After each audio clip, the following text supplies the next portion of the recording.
Michigan will take on Wisconsin Saturday at noon. The Wolverines enter 17-0, number 2 in the nation, and their head coach is John Beilein, and he joins us right now on 97.1 The Ticket. Good morning, John. How are you? Good morning.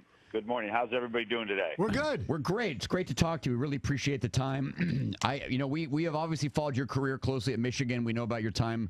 You've always won West Virginia, wherever you've coached. Have you ever been on a 17-game winning streak before?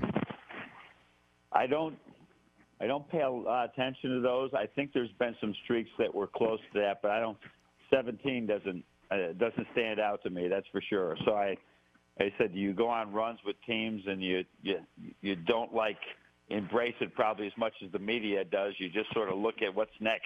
Mm-hmm. And but I don't recall that. It could have happened, but I don't think so. So you'll hate the question, and it'll invariably come up as the streak continues because coaches are always asked, do you kind of want to lose a game before March, before the tournament, so to get that little caveat out of the way? Yeah, that is a bad question, isn't it? Yeah. That was Stoney who asked it, not me. You know what? No, you don't want to lose. At the same time, if some losses come up along the way, and I'm pretty confident there will be some bumps in the road along the way. That's usually really a good thing. You can spend that. It's as with our team so far, we have grown through this success, but you grow much quicker through adversity sometimes. So you got to just treat it like it is and grow in every opportunity that you can. But our schedule is going to change. Our schedule has been very fortuitous in the league, like 4 home, 2-away in the league. We've probably played 2 teams that are Northwestern and Illinois on the road that are both, rebuilding their teams right now. They got a lot of freshmen playing, and as a result, we've been fortunate. That all stops at noon on Saturday at Wisconsin. The thing that struck Stoney and me, and we've talked about your team a lot this year, is that even though you've won every game you've played so far, you have been improving as a team and also individually. I mean, obviously, Brisdakis has been an amazing freshman for you, but we were talking the other day about Charles Matthews. It seems as the season has gone along, you've gotten individual improvement along with a team. Is that something you've noticed as well?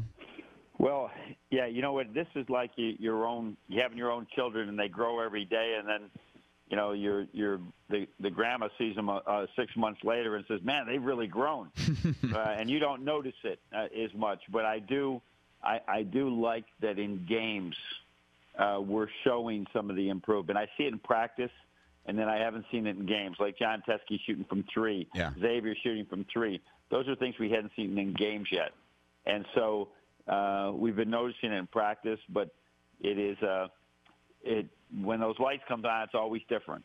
But that's the thing. I hope that our teams always improve every year. We're always right now, like today's practice will be 30 minutes of dribbling the ball and passing the ball and individual instruction. It won't be about plays of how to be more efficient with the ball. And then defensively, the amount of work we do just working on defensive concepts that Wisconsin runs, but not their plays, the concepts. Those all we believe that leads to this improvement. When you lose guys like Wagner, Abdurrahim, and Duncan Robinson, and you're still, at least so far, as good, if not better, than last year, which is crazy to say considering you went to the national championship game last year, does that surprise you? I think every year I have so little expectations other than let's try and improve daily. So I really don't sit there and be surprised. I'm just like, okay, we got that done. What's next? It's not. I'm not a guy that's like saying, wow, this team is surprising. I just, if they were struggling, it wouldn't be a surprise either. It's just part of our job as coaches to get the best out of them every day. And if it leads to a bunch of wins, it leads to a bunch of wins. If it leads to some losses, you don't lose, you learn. And if it leads to some losses that help us learn, then that's what it is. We're talking to John Beilein, the Michigan head basketball coach. They take on Wisconsin noon on Saturday. You can, of course, hear that game with our friend Matt Shepard on News Radio 950 WWJ. The early in the season, you guys went to Villanova. I mean, obviously billed as a rematch of the national championship game, but players have changed, rosters have changed, and you guys really destroyed them. I mean, it was a complete blowout. What did that game mean for you so early on in the season? Did it set a tone at all, or was that just another game? I think it gave. We were down at halftime to Holy Cross a week before that, and Norfolk State had given us a tough game. So it was all of a sudden when they play against an elite team, and once again, as you mentioned, Villanova lost a lot of guys off that team. We did too, but they lost more than us. I think all of a sudden our kids sort of said, "Well, wait a minute, we're not that team that was down to Holy Cross. We can do better. We can play better. We can do more things."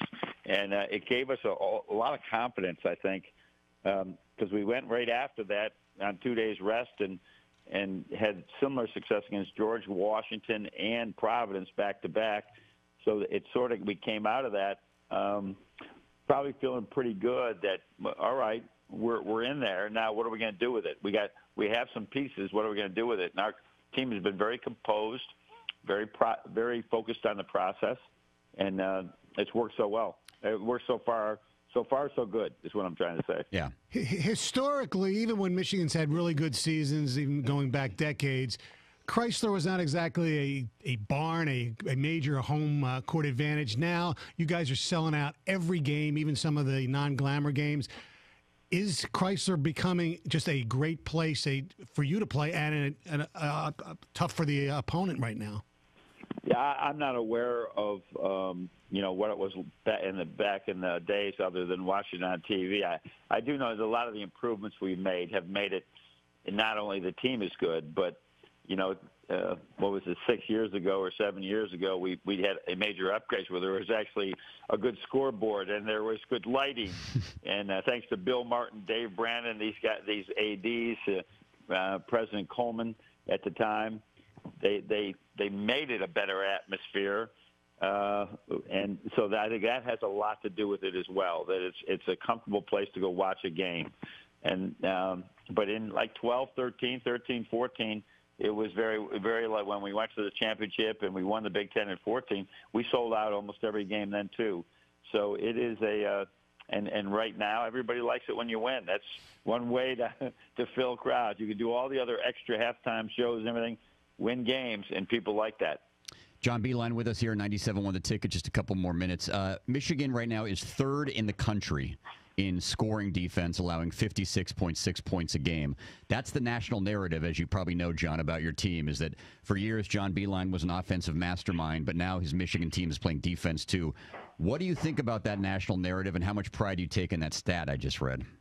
Well, I think it has a lot to do as we learn more as coaching staff about what your strengths are, what areas you need to improve in, and I certainly identified that. I could see it all came about really after a couple of years where I said, you know what, we've usually been a top, really high-level offensive team, but only top 100 defense.